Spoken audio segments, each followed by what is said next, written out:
সংস্কারকারীদের যৌক্তিক দাবি নস্যাৎ করতেই হামলা ছাত্রলীগের দাবি মির্জা ফখরুলের।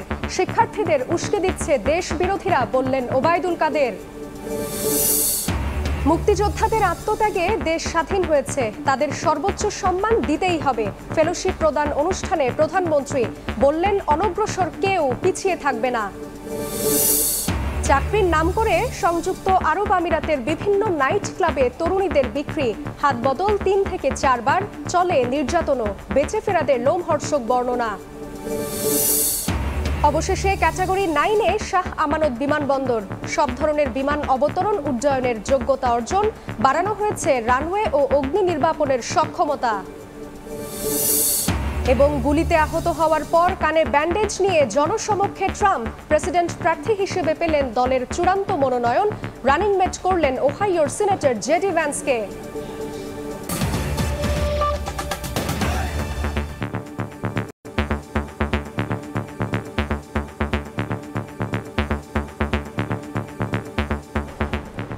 কোটা সংস্কারের দাবিতে সড়ক অবরোধ করে বিক্ষোভ করেছে বেসরকারি বিশ্ববিদ্যালয়ের শিক্ষার্থীরা।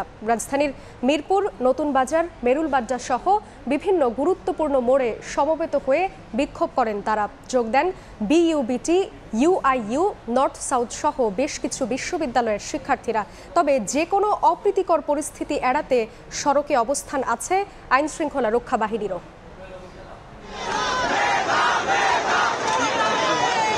সরকারি চাকরিতে কোটা সংস্কারের দাবিতে আন্দোলনে নামা পাবলিক বিশ্ববিদ্যালয়ের শিক্ষার্থীদের সঙ্গে অনেকটা একত্রতা ঘোষণা করেছিল দেশের কিছু কিছু বেসরকারি বিশ্ববিদ্যালয়ও। এবার তারাও নেমেছে সড়কে, করছে কোটা সংস্কারের দাবিতে বিক্ষোভ।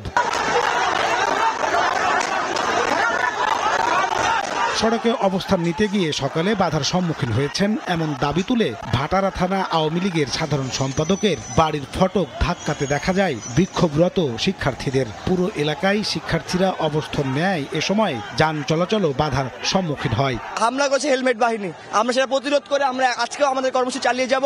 সন্ত্রাসীরা আমাদের ভাইদের উপরে অ্যাটাক করেছে, আমাদের বোনদের উপরে অ্যাটাক করেছে। যৌক্তিক দাবিতে আমরা আন্দোলন করছি। সড়কে আন্দোলন করা বেসরকারি বিশ্ববিদ্যালয়ের শিক্ষার্থীদের দাবি, কোটা সমস্যার সমাধান ছাড়া ঘরে ফিরবেন না তারা। যতক্ষণ পর্যন্ত আমাদের দাবি মানা হবে না ততক্ষণ পর্যন্ত আমরা এই রাজপথেই থাকবো। আমাদের যে শিক্ষার্থীরা আজকে এই লেখাপড়া বাদ দিয়ে কলম ছেড়ে আজকে রাজপথে এসেছে, যে উদ্দেশ্যে এসেছে সেই উদ্দেশ্যে বঙ্গবন্ধু সোনার বাংলায় কোনো বৈষম্য থাকবে না। নিরাপত্তা নিশ্চিতে ভাটারা থানা এবং আশেপাশের এলাকায় মোতায়েন করা হয় পুলিশ। এদিকে নতুন বাজারের মতো একই দাবিতে মেরুলবাড্ডায় রাস্তায় নেমে বিক্ষোভ করছে নর্থ সাউথ ও ব্র্যাক ইউনিভার্সিটির শিক্ষার্থীরা। সড়কে নামা প্রত্যেক বিক্ষোভকারীকে লাঠি সোটা হাতে স্লোগান দিতে দেখা গেছে। নাজমুস সালেহী, সময় সংবাদ, ঢাকা। এই মুহূর্তে রাজধানীর ভাটারা এলাকায় আছেন রিপোর্টার দিন মোহাম্মদ সাব্বির, সরাসরি যাচ্ছি তার কাছে।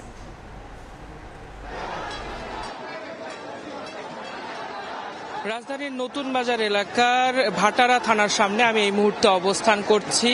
আজ বেলা 11টা থেকে আন্দোলনরত শিক্ষার্থীরা যারা কোটা সংস্কারের দাবিতে বিভিন্ন সময় আন্দোলন করছেন, তারা আজও এই সড়কটিতে অবস্থান করছেন।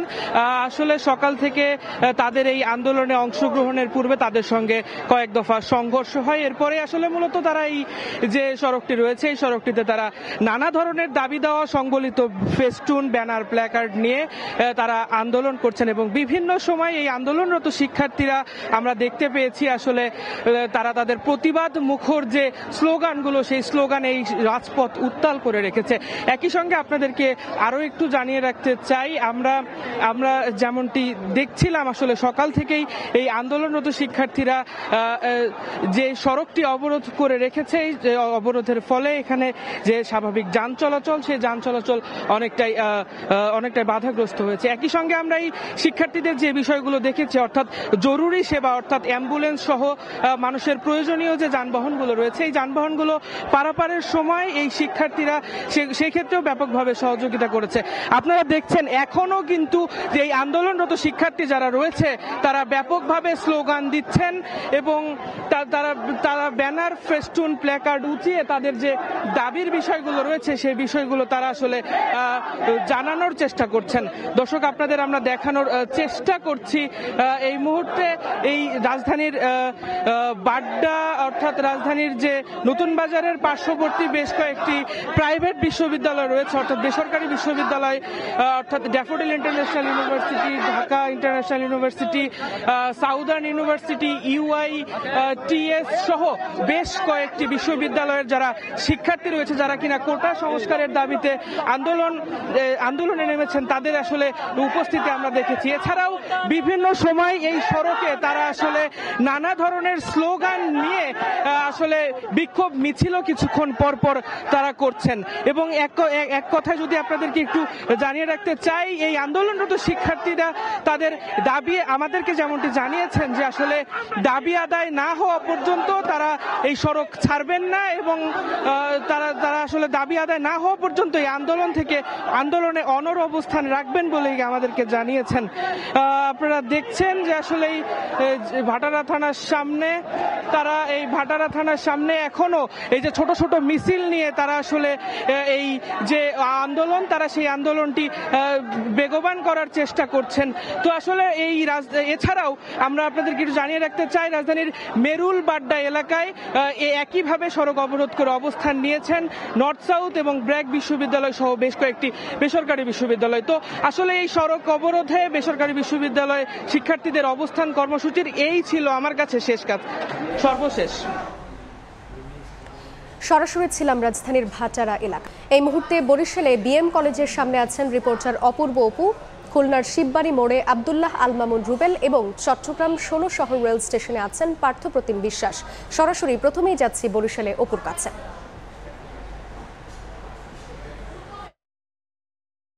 হয়েছে বরিশালের ঐতিহ্যবাহী BM কলেজ এলাকা। এখানে পূর্ব ঘোষণা অনুযায়ী সকাল 11টায় কোটা সংস্কারের পক্ষে সাধারণ শিক্ষার্থীরা এখানে অবস্থান নেয় মসজিদ গেটের সামনে। তারা যেটি আমাদের কাছে অভিযোগ করে, প্রথমে ছাত্রলীগের নেতাকর্মীরা তাদের উপর হামলা করে, ধাওয়া করে এখান থেকে বের করে দেয়। এরপর তারা সকলে একাট্টা হয়ে বরিশাল কেন্দ্রীয় বাস টার্মিনাল এলাকায় গিয়ে জড়ো হন। সেখানে সড়ক অবরোধ করে বাস টার্মিনাল অবরোধ করেন এবং তাদের সেখানে শুধুমাত্র BM কলেজ নয়, আশপাশের যে কলেজগুলো রয়েছে, সরকারি Barishal college, Hatem Ali college, polytechnic college, Amritlal De college, বিভিন্ন কলেজের শিক্ষার্থীরা এসে গোটা বাস টার্মিনাল এলাকা অবরুদ্ধ করে রাখে এবং বাস চলাচল, সব ধরনের বাস চলাচল বন্ধ করে দেয়। এই মুহূর্তে বরিশালের অভ্যন্তরে এবং দূরপাল্লার কোনো বাস চলাচল করছে না, সব ধরনের বাস চলাচল বন্ধ রয়েছে কোটা সংস্কারের দাবিতে। তারই একটি অংশ, বড় শিক্ষার্থীদের একটি অংশ, তারা বেলা 12টার দিকে BM কলেজের মসজিদ গেট থেকে তারা একাট্টা হয়ে লাঠিসোঁটা নিয়ে ছাত্রলীগদের উপর পাল্টা তারা হামলা করে এবং ছাত্রলীগের নেতাকর্মীদের হাতেও তখন আমরা দেখেছি যে দেশীয় অস্ত্র ছিল এবং কোটা সংস্কার আন্দোলনকারীদের হাতে ছিল লাঠিসোঁটা এবং দুই পক্ষ ইট পাটকাপাটকি নিক্ষেপ হয়েছে এবং গোটা এলাকার রণক্ষেত্র তৈরি হয়েছে এবং দুই পক্ষই অবস্থান নিয়েছে, উত্তপ্ত অবস্থা। এই মুহূর্তে BM কলেজ এলাকা নিয়ন্ত্রণে নিয়ে নেয় বা এখানে অবস্থান করে কোটা সংস্কার আন্দোলনকারীরা এবং ছাত্রলীগের খুব স্বল্প কিছু নেতাকর্মীরা, তারা অশ্বিনী কুমার ছাত্রাবাসের মধ্যে অবস্থান নেয়। পুলিশ এসে দফায় দফায় নিয়ন্ত্রণের চেষ্টা করলেও কার্যত গোটা এলাকাটি এই মুহূর্তে উত্তপ্ত অবস্থা বিরাজ করছে এবং গোটা এই এলাকাটি এই মুহূর্তে উত্তপ্ত অবস্থা বিরাজ করছে। এখানে যান চলাচল বন্ধ রয়েছে। একদিকে যেমনি BM কলেজ বাস টার্মিনাল এলাকা অবরোধ রয়েছে, অন্যদিকে আবার মেডিকেলের শিক্ষার্থীরা আমতলার মোড় এবং পলিটেকনিক শিক্ষার্থীরা কিন্তু হাতেম আলী কলেজ এলাকা কিন্তু অবরোধ করে রেখেছে। গোটা এলাকা উত্তপ্ত অবস্থা রয়েছে, বরিশাল থমথম অবস্থা রয়েছে। আমার কাছে বরিশাল থেকে এতটুকু খবর ছিল। আমরা কোটা সংস্কার আন্দোলনের খবর জানতে যাবো এখন চট্টগ্রামে রয়েছে পার্থপ্রতিম। পার্থর কাছ থেকে জানবো চট্টগ্রামের খবরাখবর। সময় যত গড়াচ্ছে ততই কিন্তু বিভিন্ন কলেজ থেকে কিন্তু মিছিল নিয়ে ছাত্রলীগ যুবলীগের নেতাকর্মীরা এই মুহূর্তে 16 শহর রেল স্টেশনে আসতে শুরু করেছেন। তবে কোটা সংস্কার আন্দোলনে যারা শিক্ষার্থীরা রয়েছেন তারা কিন্তু গত কয়েকদিন ধরে এই চট্টগ্রামের 16 শহর রেল স্টেশনে দুপুরের পর থেকে তাদের যে কর্মসূচি, তাদের যে আন্দোলন, সেটি তারা পালন করে আসছিল। তারই ধারাবাহিকতায় আজকেও কিন্তু 3টায় তাদের 16 শহর রেল স্টেশনে কিন্তু তাদের কর্মসূচি আছে। আসলে গতকাল কিন্তু এই 16 শহর রেল স্টেশনে স্টেশনের ভিতর থেকে এবং বাইরে কিন্তু ছাত্রলীগ এবং কোটা সংস্কার আন্দোলনে যারা শিক্ষার্থীরা রয়েছে তাদের মধ্যে কিন্তু মারামারির ঘটনা ঘটেছিল। সেক্ষেত্রে আজকে যাতে সে ধরনের কোনো অনাকাঙ্ক্ষিত ঘটনা ঘটতে না পারে সেজন্য আমরা দেখছি প্রশাসনের পক্ষ থেকে আজকে কিন্তু অতিরিক্ত পুলিশ মোতায়েন করা হয়েছে। রাস্তার বাইরেও কিন্তু পুলিশ অবস্থান করছে। তবে আসলে এই কোটা সংস্কার আন্দোলন কিংবা ছাত্রলীগের যে অবস্থান, কখন পরিস্থিতি কোন দিকে মোড় নেই সেটি আসলে বলাটা খুবই মুশকিল। তবে আমরা দেখছি বেলা যত গড়াচ্ছে ঠিক 12টার পর থেকে আমরা দেখছি ছাত্রলীগ যুবলীগের যারা নেতাকর্মীরা রয়েছেন তারা কিন্তু এখানে আসছেন এবং তারা তাদের যে বক্তব্য সেই বক্তব্য কিন্তু এখানে প্রদান করছেন এবং বিভিন্ন নগরীর বিভিন্ন জায়গা থেকে বিশেষ করে 2 নম্বর গেট কিংবা অন্যান্য যেসব জায়গা রয়েছে সব জায়গা থেকে কিন্তু এই মুহূর্তে 16 শহর রেল স্টেশনে কিংবা স্টেশনের বাইরে অবস্থান নিয়েছে ছাত্রলীগ যুবলীগের নেতাকর্মীরা। তবে যেহেতু কোটা সংস্কার আন্দোলনকারীদেরও কিন্তু একই জায়গায় অবস্থান কর্মসূচি আছে 3টায়, সে কারণে আসলে পরিস্থিতি কোন দিকে যায় সেটি হয়তো সময়ই বলবে। তো এই ছিল আমার কাছে এখনো পর্যন্ত চট্টগ্রামের 16 শহর রেল স্টেশন থেকে এখানকার সর্বশেষ খবর। কোটা আন্দোলন নিয়ে জানতে সরাসরি ছিলাম চট্টগ্রামে, তার আগে যুক্ত ছিলাম বরিশালে। বিশ্ববিদ্যালয়ের রাজু ভাস্কর্যের সামনে আছেন রিপোর্টার বুলবুল রেজা, সরাসরি যাচ্ছি তার কাছে। গতকাল রাতে ছাত্রলীগের পক্ষ থেকে ঘোষণা করা হয়েছিল যে আজকে বেলা 1:30টায় এই সন্ত্রাস বিরোধী যে রাজু ভাস্কর্যটি রয়েছে সেখানে তারা একটি বিক্ষোভ সমাবেশ করবে এবং সেই সমাবেশের ঘোষণা দেওয়া হলেও এখন পর্যন্ত কিন্তু আমরা আসলে ছাত্রলীগের যারা নেতাকর্মী রয়েছেন তাদের যে প্রস্তুতি সেই প্রস্তুতির অংশ হিসেবে কিন্তু তেমন একটা তাদের পদচারণা আমরা লক্ষ্য করিনি। কিছুক্ষণ আগে আমরা দেখেছি যে কিছু অর্থাৎ হয়তো ছাত্রলীগের নেতাকর্মীরা রাজু ভাস্কর্যের পাদদেশে আসতে শুরু করেছেন। এর আগে আমরা মিছিল দেখেছিলাম, এখন এই মুহূর্তে আমরা আরও একটি মিছিল দেখতে পাচ্ছি।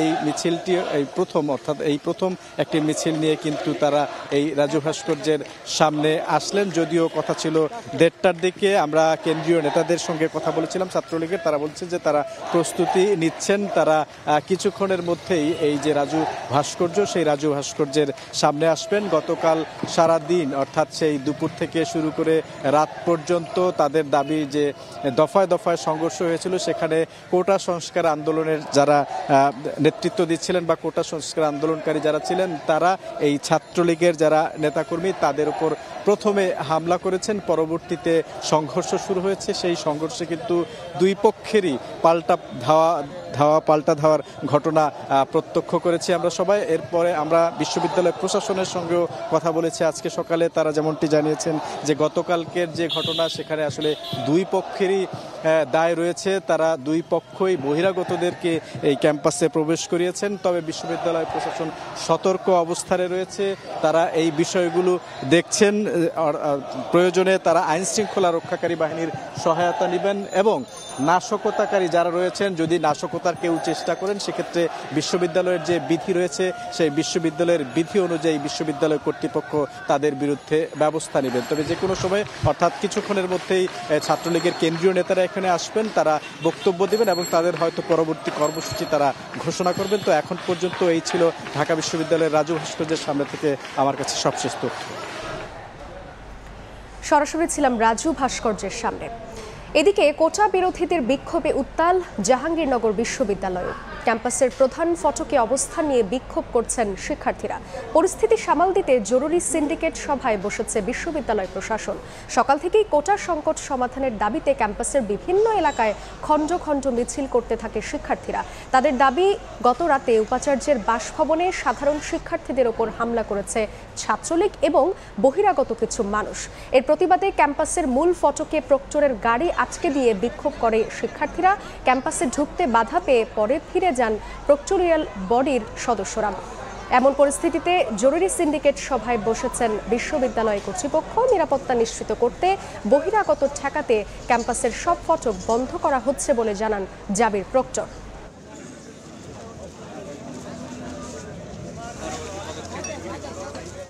আমাদের সিন্ডিকেট সভা চলছে, সিন্ডিকেট থেকে সিদ্ধান্ত আসবে আর আমরা চেষ্টা করছি আমাদের প্রত্যেকটা গেট সিলগালা করে দিব, একটা বহিরাগত যেন না ঢুকতে পারে। যারা নিজেদের রাজাকার দাবি করে স্লোগান দিয়েছে তাদের চিহ্নিত করা হচ্ছে বলে জানিয়েছেন আওয়ামী লীগ নেতারা। বাংলাদেশ বিরোধী এমন অবস্থান সহ্য করা হবে না জানিয়ে সরকারের ৩ মন্ত্রী বলেন, বিএনপি জামায়াত কোটা সংস্কার আন্দোলনে ফায়দা লোটার চেষ্টা করছে। রাজধানীতে আয়োজিত আলাদা আলাদা অনুষ্ঠানে এ মন্তব্য করেন তারা। 16 জুলাই বঙ্গবন্ধু কন্যা শেখ হাসিনার কারাবন্দী দিবস। 2007 সালের এই দিনে তৎকালীন বিরোধী দলীয় নেতা শেখ হাসিনাকে গ্রেফতার করে ১/১১ সরকার। সে উপলক্ষে তেজগাঁওয়ে আলোচনা সভার আয়োজন করেছে ঢাকা জেলা আওয়ামী লীগ। এতে অংশ নিয়ে দলটির যুগ্ম সাধারণ সম্পাদক হাসান মাহমুদ বলেন, শিক্ষার্থীদের এই আন্দোলনে ফায়দা নেওয়ার চেষ্টা করছে বিএনপি জামায়াত। যারা এই রাজাকারের পক্ষে স্লোগানের নেতৃত্ব দিয়েছে তাদেরকে চিহ্নিত করা হচ্ছে। তরুণদেরকে বিভ্রান্ত করার চেষ্টা করছে। যারা মুক্তিযুদ্ধের বেদিমূলে মুক্তিযুদ্ধের চেতনায় আঘাত হানছে তাদের বিরুদ্ধে রাজপথে থাকতে হবে, দেশ পাহারা দিতে হবে, ব্যবস্থা গ্রহণ করতে হবে। জাতীয় প্রেস ক্লাবে আয়োজিত অপর এক আলোচনা সভায় অংশ নেন আইনমন্ত্রী আনিসুল হক। তিনি বলেন, এই আন্দোলনকে সমর্থন করার কোনো কারণ নেই। আমি খুব খুশি হতাম যারা আন্দোলন করছেন তারা যদি বলতেন, আমি কে, তুমি কে, আমরা বাঙালি, আমরা মুক্তিযোদ্ধার সন্তান, এটা যদি বলতেন আমি অবশ্যই বলতাম যে yes, you have a right. মঙ্গলবার বেলা বাড়ার সঙ্গে সঙ্গে দেশের নানা প্রান্ত থেকে শিক্ষার্থীদের আন্দোলনের খবর আসতে থাকে। ধানমন্ডিতে দলের শীর্ষ নেতৃবৃন্দ এবং অঙ্গ ও সহযোগী সংগঠনের সভাপতি ও সাধারণ সম্পাদকদের নিয়ে বৈঠকে বসেন ওবায়দুল কাদের। এই আন্দোলনকারীরা পরে সংবাদ সম্মেলনে তিনি বলেন, আজ শিক্ষার্থীরা যে আন্দোলন করছে সেটির নেতৃত্বে আছে তারেক রহমান। প্রধানমন্ত্রীর বক্তব্য বিকৃত করা হচ্ছে বলেও মন্তব্য করেন আওয়ামী লীগ সাধারণ সম্পাদক। এই আন্দোলনের মধ্য দিয়ে যারা ক্ষমতার মঞ্চে পরিবর্তনের দিবা স্বপ্ন দেখছেন, এই স্বপ্ন উবে যাবে।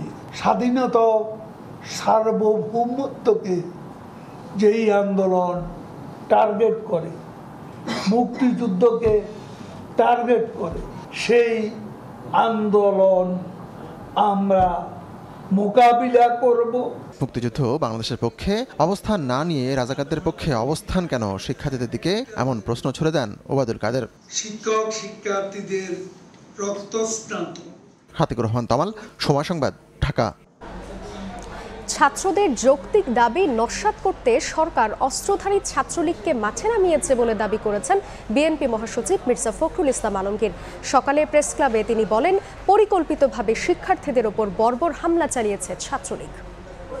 ছাত্রদের যে ন্যায়সঙ্গত দাবি, যে যৌক্তিক দাবি, সেই দাবির আন্দোলনকে নস্যাৎ করে দেওয়ার জন্য আজকে আমরা তাদের উপরে অস্ত্র শস্ত্র হাতে নিয়ে আপনাদের সেই লেলিয়ে দেওয়া বাহিনীকে আপনারা লেলিয়ে দিয়েছেন এবং তারা আজকে তাদের উপরে অত্যাচার নির্যাতন করে, কি ভয়াবহ নির্যাতন, পৈশাচিক নির্যাতন করে তাদেরকে আপনারা আজকে দমন করার চেষ্টা করছেন। আমার সন্তানদের উপরে অন্যায়ভাবে, অযৌক্তিকভাবে তাদের উপরে আক্রমণ করা হয়েছে। তো সেই আক্রমণটা ভয়াবহ আক্রমণ।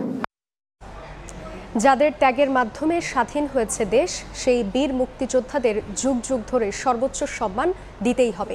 সকালে প্রধানমন্ত্রী ফেলোশিপ 2024 প্রদান অনুষ্ঠানে একথা বলেন সরকার প্রধান শেখ হাসিনা। একই সঙ্গে প্রতিবন্ধী ক্ষুদ্র নৃগোষ্ঠীর প্রতি সরকার সহানুভূতিশীল জানিয়ে প্রধানমন্ত্রী বলেন, দেশের কোনো জনগোষ্ঠী যাতে পিছিয়ে না থাকে সেদিকেই নজর দিচ্ছে সরকার।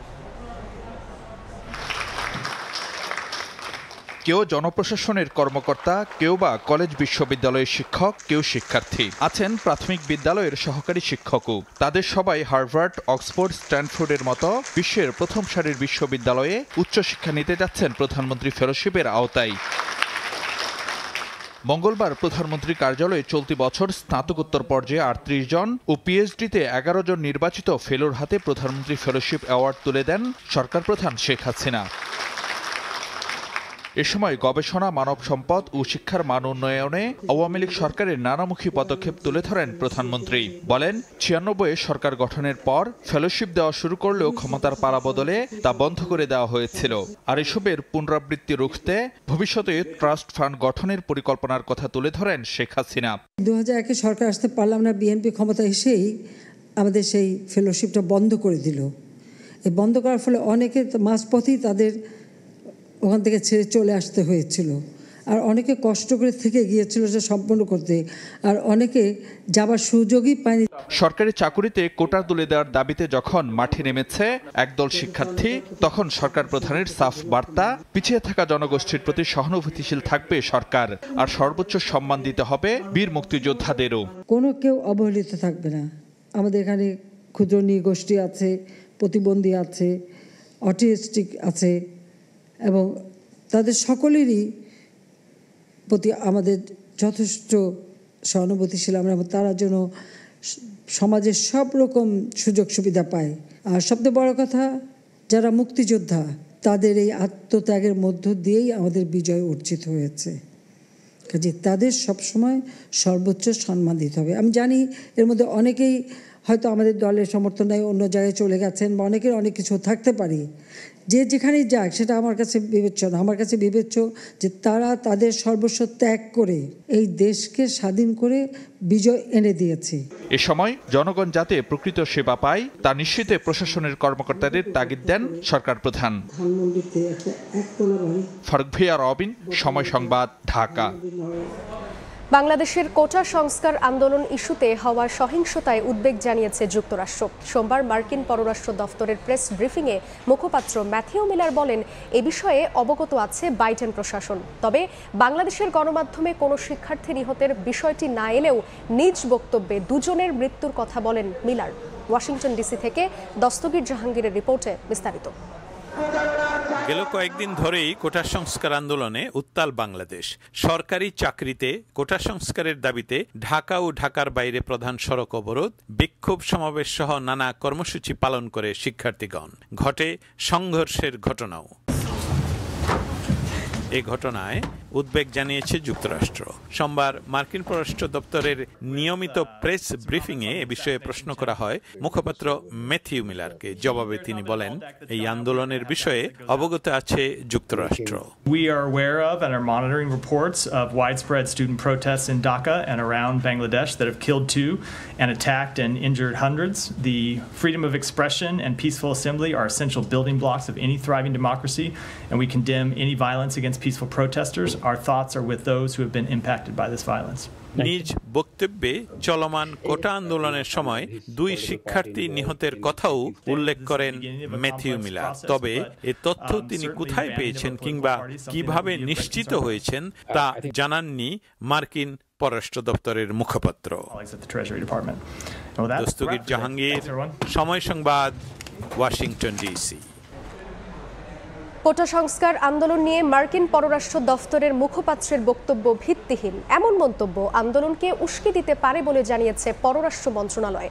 সকালে পররাষ্ট্র মন্ত্রণালয়ের মুখপাত্র সাংবাদিকদের জানান, গুজবের উপর ভিত্তি করে 2 জন মৃত্যুর তথ্য দেয়া হয়েছে, যা অত্যন্ত হতাশাজনক। He made unsubstantiated claims of at least 2 deaths from the ongoing student protest in Bangladesh. Use of unverified information to make such baseless claims can fuel violence and undermine Bangladesh government's efforts to maintain a peaceful environment to allow non-violent protest or movement. Visit ভিসায় চাকরির নাম করে তরুণীদের পাচার করা হচ্ছে সংযুক্ত আরব আমিরাতে। বিক্রি করা হয় দুবাই, শারজাহ, আবুধাবির বিভিন্ন নাইট ক্লাবে। যৌনদাসী হিসেবে গড়ে 3 থেকে 4 বার বিক্রি করা হয়। চলে অকথ্য নির্যাতন। মুক্তিপণের টাকা না দিলে হত্যা করা হচ্ছে ভুক্তভোগীদের।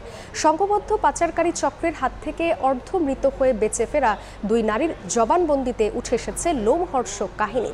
এদিকে মানব পাচারের ঘটনায় করা 96% মামলাতেই আসামিদের খালাস পাওয়ার ঘটনা উদ্বেগজনক বললেন অ্যাটর্নি জেনারেল। বার্জিয়া মোমোর রিপোর্ট। হাজবেন্ড কিন্তু অসুস্থ, তার পুরো শরীরে টিউমার, ডায়াবেটিস, হার্টের সমস্যা। এই কারণে আমি চিন্তা করছি যে আমার একটা বাচ্চা, তার যদি ভালো চিকিৎসা করি তাহলে আমার টাকার প্রয়োজন। ওই চিন্তা করে আমি বাইরের উদ্যোগ নিয়েছিলাম, কিন্তু আসলে যাই দেখি সবটাই ভুল, আরো খারাপ হয়েছে আমার সাথে।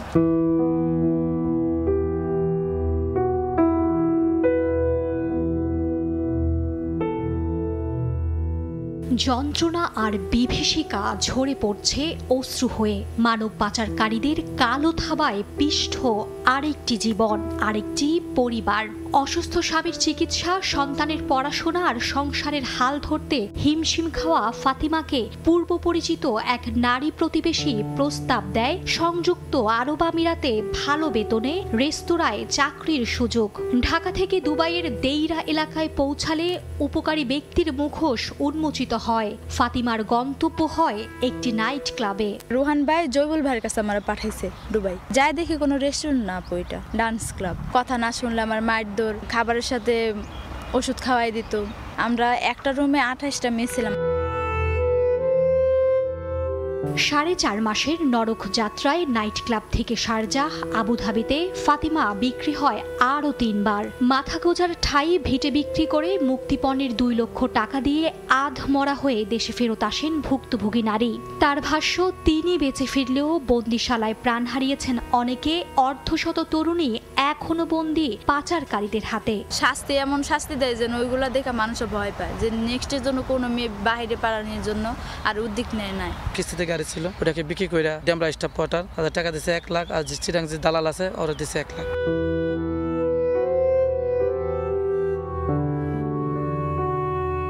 আইনে 90 দিনে অভিযোগ গঠন ও 180 দিনের মধ্যে বিচার শেষ করার বিধান থাকলেও বছরের পর বছর আদালতে চক্কর কেটে হতদরিদ্র মানুষগুলো মামলার খরচ চালাতে গিয়ে আরও নিঃস্ব হচ্ছেন। আমার 2টা মেয়ে, তার মানে স্বামী অসুস্থ, কাজকর্ম করতে পারে না। আমি নিজেই সংসার চালানোর লাগে, দিন আনি পান্তা পোড়াই। উকিলেরও আমি টাকা দিব কিভাবে, খাবো কিভাবে? শুনতাম আগে সব আইন সবার জন্য সমান, এটা সমান না।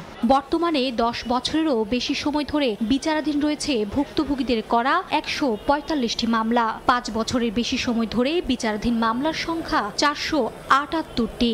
এমন অবস্থা উদ্বেগজনক বললেন রাষ্ট্রের প্রধান আইন কর্মকর্তা। অবশ্যই উদ্বেগজনক। এই কারণে উদ্বেগজনক আমি বলি যে যদি সঠিকভাবে সাক্ষ্যগুলো উপস্থাপন করা না হয়, সেই ক্ষেত্রে আসামিরা খালাস পেয়ে যায়। এটাকে যেন অত দ্রুততার সাথে বিচারটা হয় এবং মানুষজন, সাধারণ মানুষ যারা প্রতারিত হচ্ছে তারা যেন বিচার পায়। 2023 সালের জানুয়ারি থেকে সেপ্টেম্বর নাগাদ দেশের বিভিন্ন আদালতে নিষ্পত্তি হওয়া 332টি মামলার মধ্যে 316টিতেই সব আসামি খালাস পেয়েছে। মার্জিয়া মুমু, সময় সংবাদ, ঢাকা। এবার বাণিজ্যের খবর।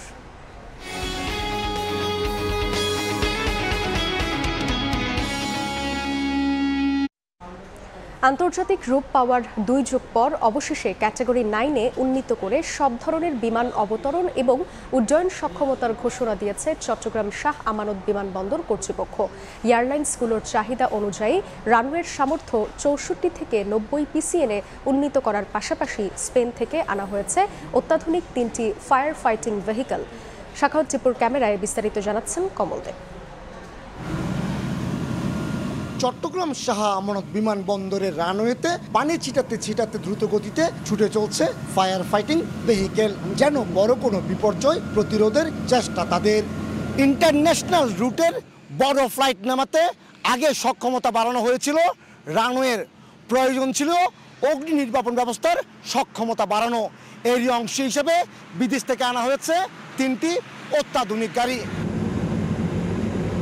এইভাবেই চট্টগ্রাম শাহ আমানত বিমানবন্দরের ক্যাটাগরি 8 থেকে 9-এ উন্নীত করার অংশ হিসেবে বাড়ানো হচ্ছে অগ্নি নির্বাপন সক্ষমতা। একটা গাড়িতে 12,000 লিটার পানি, 1440 লিটার ফুম এবং 250 কেজি ড্রাই কেমিক্যাল পাউডার আছে। ওই অনুযায়ী ক্যাটাগরির চাইতে আমরা অনেক আপগ্রেড অবস্থায় আছি এখন। এয়ারলাইন্সের বিধি অনুযায়ী বড় ফ্লাইট অবতরণ কিংবা উড্ডয়নের ক্ষেত্রে রানওয়ের সামর্থ্য 90 পিসিএন নিশ্চিত করতে হয়। পাশাপাশি ফায়ার ফাইটিং ভেহিকেল থাকতে হবে কমপক্ষে 3টি 90 পিসিএন এবং ফায়ার ফাইটিং ভেহিকেল 5টিতে উন্নীত করা হয়েছে। ক্যাটাগরি 9 হওয়ার পরে যেটা হয়েছে, আমাদের সৌদি এয়ারলাইন্স, বিভিন্ন কাতার এয়ারওয়েজ প্লাস অন্যান্য যে এয়ারলাইন্সগুলো, তারা এখন স্বস্তিতে আছেন যে তারা এখন এখানে এসে ল্যান্ড করতে পারবে। 2000 সালে জাপানি সংস্থা জাইকার সহযোগিতায় আন্তর্জাতিক রূপ পাওয়া চট্টগ্রাম শাহ আমানত বিমানবন্দরে বছরে 16 লাখ যাত্রী যাতায়াতের পাশাপাশি 20,000-এর বেশি ফ্লাইট ওঠানামা করে। কমল দে, সময় সংবাদ, চট্টগ্রাম। 4 দশক ধরে আপনার ফাইন্যান্সিয়াল পার্টনার আইডিএলসি। মার্কিন প্রেসিডেন্ট নির্বাচনে প্রার্থী হিসেবে নিজ দলের চূড়ান্ত মনোনয়ন পেলেন ডোনাল্ড ট্রাম্প। সোমবার উইসকনসিনের মিলওয়াকিতে রিপাবলিকান দলের জাতীয় সম্মেলনের সদস্যরা ভোটের মাধ্যমে ট্রাম্পকে মনোনীত করেন। এছাড়াও এদিন ট্রাম্প নিজের রানিং মেটও ঘোষণা করেন। ওহাইও অঙ্গরাজ্যের সিনেটর জেডি ভ্যান্স হচ্ছেন ভাইস প্রেসিডেন্ট প্রার্থী। গুলিতে আহত ট্রাম্প এদিন কানে ব্যান্ডেজ নিয়েই সম্মেলনে যোগ দেন। এদিকে একই দিন রাষ্ট্রীয় গোপন নথি সংক্রান্ত মামলা থেকেও রেহাই পেয়েছেন ট্রাম্প। যুক্তরাষ্ট্র থেকে বিস্তারিত জানাচ্ছেন হাসানুজ্জামান সাকি। আততায়ীর গুলি থেকে বেঁচে ফেরার পর নিজ দল রিপাবলিকান পার্টির জাতীয় সম্মেলনে যোগ দেন আহত ডোনাল্ড ট্রাম্প। সোমবার প্রেসিডেন্ট প্রার্থী হিসেবে তাকে আনুষ্ঠানিকভাবে চূড়ান্ত মনোনয়ন দেওয়া হয়। সম্মেলনে একচ্ছত্র আধিপত্য বিস্তার করেন ট্রাম্প। তিনি কতটা জনপ্রিয় তার প্রমাণ মেলে ভোটাভুটিতে। প্রায় ২৫০০ প্রতিনিধির সবকটি ভোটেই পেয়েছেন সাবেক প্রেসিডেন্ট। কোনো প্রতিদ্বন্দ্বিতা না থাকলেও প্রয়োজনীয় সংখ্যক ১,২১৫টি ভোটের দরকার ছিল ট্রাম্পের। নিজের ছেলে এরিক ট্রাম্প যখন ফ্লোরিডার প্রতিনিধিদের ভোটের ফলাফল ঘোষণা করেন তখনই চূড়ান্ত হয়ে যায় ট্রাম্পের প্রার্থিতা। এর আগে ট্রাম্প নিজের রানিং মেট হিসেবে ওহাইওর সেনেটর জেডি ভ্যান্সের নাম ঘোষণা করেন। পরে রিপাবলিকান ডেলিগেটরা ৩৯ বছর বয়সী তরুণ এই রাজনীতিককে ভোট দিয়ে তার মনোনয়ন চূড়ান্ত করেন। রিপাবলিকান দলের জাতীয় সম্মেলনের প্রথম দিনেই ডোনাল্ড ট্রাম্প আরও একটি সুখবর পেয়েছেন। তার বিরুদ্ধে রাষ্ট্রীয় গোপন নথি নিজের কাছে রেখে দেওয়ার মামলা খারিজ করে দিয়েছে আদালত। ট্রাম্প এরপর আশা করছেন তার বিরুদ্ধে অন্যান্য মামলাগুলোও একে একে খারিজ হয়ে যাবে এবং তিনি খুব দ্রুতই আইনি জটিলতা থেকে মুক্ত হবেন। এদিকে রিপাবলিকান দলের জাতীয় সম্মেলনের পরে এখন সবার দৃষ্টি আগামী মাস অগাস্টের ১৯ তারিখের দিকে, যেখানে শিকাগো শহরে ডেমোক্র্যাট পার্টির জাতীয় সম্মেলন অনুষ্ঠিত হবে। সেখানেই চূড়ান্ত হবে জো বাইডেন কি প্রতিদ্বন্দ্বী হচ্ছেন ডোনাল্ড ট্রাম্পের, নাকি নিজে প্রার্থিতা প্রত্যাহার করে নিচ্ছেন। আর তিনি যদি প্রার্থিতা প্রত্যাহার করে নেন তাহলে কে হবেন ডেমোক্র্যাট দলের প্রেসিডেন্ট, এ নিয়েই এখন আলোচনা সর্বত্র। হাসানুজ্জামান সাকি, সময় সংবাদ, যুক্তরাষ্ট্র। খেলার খবর। কোপা জয়ী আর্জেন্টিনা ফুটবল দলকে রাজস্বিক সংবর্ধনায় বরণ করে নিল দেশটির সমর্থকরা। ফাইনাল শেষে দেশে ফিরে এই সংবর্ধনা পেয়েছেন মেসি, ডি মারিয়ারা। আকাশী নীল জার্সি পরে ব্যানার ফেস্টুন নিয়ে হিরোদের স্বাগত জানান তারা। এই অবস্থাটা এখন আর নতুন নয় আর্জেন্টিনার জন্য। গত ৩ বছরে ৪ বার এমন অভিজ্ঞতা হয়েছে তাদের। রাতভর অপেক্ষা, নায়কদের আগমন, তারপর তাদের রাজসিক সংবর্ধনা। এ যেন পুরনো নাটকের বারবার মঞ্চায়ন। তবে এত কিছুর পরও এই অপেক্ষায় কোনো ক্লান্তি নেই, কারণ রেকর্ড ১৬তম কোপা জিতে দেশে ফিরেছেন সোনার ছেলেরা। তাদের বরণে তাই নেই কোনো কমতি। বুয়েনোস আয়ার্সের এইজাজ আন্তর্জাতিক বিমানবন্দর থেকে ফুটবল ফেডারেশন কার্যালয় যেন মানুষের সমুদ্র। চারদিকে হর্ষধ্বনি, দুনিয়ার কাছে নিজেদের চ্যাম্পিয়ন হিসেবে আরও একবার জানান দেয়া। বিমানবন্দর থেকে এফএ কার্যালয়ে যাওয়ার পথটুকু কম নয়, তবে গণমানুষের জোয়ারে ভেসে তা যেন মেসিদের কেটে গেল চোখের পলকে। আকাশী নীল পতাকা আর মশালের আগুনে রাতেই নেমে এলো দিনের উজ্জ্বলতা। যাদের অনেকে যেমন ছিলেন মেসিদের বরণে, তেমনি অনেকে এসেছিলেন তাদের ভালোবাসার ফিদেউকে বিদায় জানাতে। আমরা তাদের দেখতে মায়ামি যেতে পারিনি, তাই এখানে এসেছি হিরোদের বরণ করে নিতে। আমরা সারা রাত ওবেলিস্কে উৎসব করেছি, এখন তাদের সঙ্গে নিয়ে আনন্দে মাতবো। আমি ফিদেওকে বিদায় জানাতে এসেছি। পুরো দুনিয়ার কাছে তিনি ডি মারিয়া, কিন্তু আমাদের কাছে তিনি ভালোবাসার ফিদেও। তাকে বিদায় জানানোর এর চেয়ে ভালো সময় আর হতে পারে না। এদিকে রাত শেষে ভোর হলেও কোপা চ্যাম্পিয়নদের ভালোবাসা জানাতে ভোলেননি আর্জেন্টাইন সাধারণ মানুষ। পত্রিকার প্রথম পাতাগুলো ভরে আছে মেসিদের নায়কোচিত পারফরমেন্সের প্রশংসাবাণীতে। জনসাধারণের দাবি, দেশের এই আর্থিক সংকটে যখন মানুষ ভুলে যাচ্ছিল, তখন কোপার এই শিরোপা তাদের নতুন করে বাঁচতে শেখাবে। এই দলটাও আমাদের দেশের মানুষের মতো অনেক লড়াই করেছে, এখন তারা ফল পেতে শুরু করেছে। আমরা খুবই খুশি। আশা করব দেশের মানুষ এখান থেকে নিজেদের উজ্জীবিত করবে এবং সামনের দিকে এগিয়ে যাবে। আপনি ডি মারিয়া আর মেসিকে দেখুন, এরা কত কটূক্তি, কত সমালোচনা সহ্য করেছে, কিন্তু আজ তারাই আমাদের নায়ক। একটাই জীবন, এখানে কোনো কিছুই শেষ নয়। আপনি নতুন করে শুরু করুন, কেউ না কেউ আপনার পাশে এসে দাঁড়াবেই। ওবেলিস্ক স্কয়ারে আরো বড় সংবর্ধনার আয়োজন করছে আর্জেন্টিনা ফুটবল ফেডারেশন। নিয়ন মুহাইমিন, সময় সংবাদ। বিশ্বকাপ ব্যর্থতা নিয়ে আর কোনো ব্যবচ্ছেদ নয়। টাইগার অধিনায়ক নাজমুল হোসেন শান্তর চোখ আসন্ন পাকিস্তান সফরে। দেশটির মাটিতে এখনও কোনো ম্যাচ জিততে না পারা বাংলাদেশকে নিয়ে তিনি দেখাচ্ছেন বড় স্বপ্ন। মুশতাক আহমেদের বিদায়ের চিন্তায় ফেলেছে তাকেও। ঋষাদকে নিয়ে উচ্ছ্বাস ঝরলেও বলছেন বাস্তবতা মেনে এখনই লাল বলে এই লেগিকে নিয়ে ভাবছে না তারা। টুর্নামেন্ট বা কোনো সিরিজ ভালো অথবা খারাপের ক্ষেত্রে না, খারাপ হলেও আমাদের সামনের দিকে যেতে হবে, ভালো হলেও ওটা নিয়ে আসলে খুব বেশি চিন্তা করে যে যাওয়ার দরকার আছে সেটা না। আমার মনে হয় প্রেজেন্টে থাকাটা খুব ইম্পর্টেন্ট। এটা অবশ্যই অনেক চ্যালেঞ্জিং হবে, তারা খুবই ভালো দল, বাট আমার মনে হয় যে এই ফরম্যাটে আমাদের বেশ কিছু এক্সপিরিয়েন্স প্লেয়ার আছে। যদি আমি নাম মেনশন করি, মুশফিক ভাই, মমিনুল ভাই, সো আরও বেশ কিছু প্লেয়ার আছেন। সো আমরা যদি আমাদের ওই এক্সপিরিয়েন্সটা শো করতে পারি এবং আমাদের ওই স্ট্রেংথ অনুযায়ী খেলতে পারি, অবশ্যই এই সিরিজটা ভালো হবে। এ পর্যায়ে শীর্ষ সংবাদগুলো জানিয়ে দিচ্ছি আরেকবার।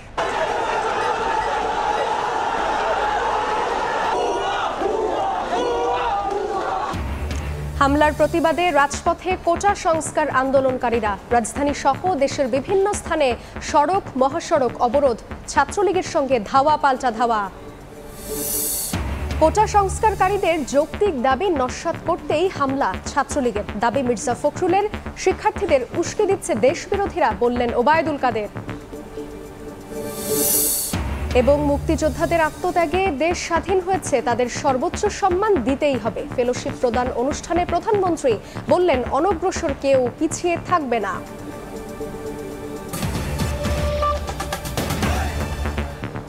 এই ছিল দুপুরের সময়। এরপর বিভাগীয় সময় নিয়ে থাকবেন সহকর্মী ইমদাদুল হক। সাদিয়া, আপনাকে ধন্যবাদ। বিভাগীয় সময় নিয়ে ফিরছি কিছুক্ষণ পর, সঙ্গে থাকুন সময়।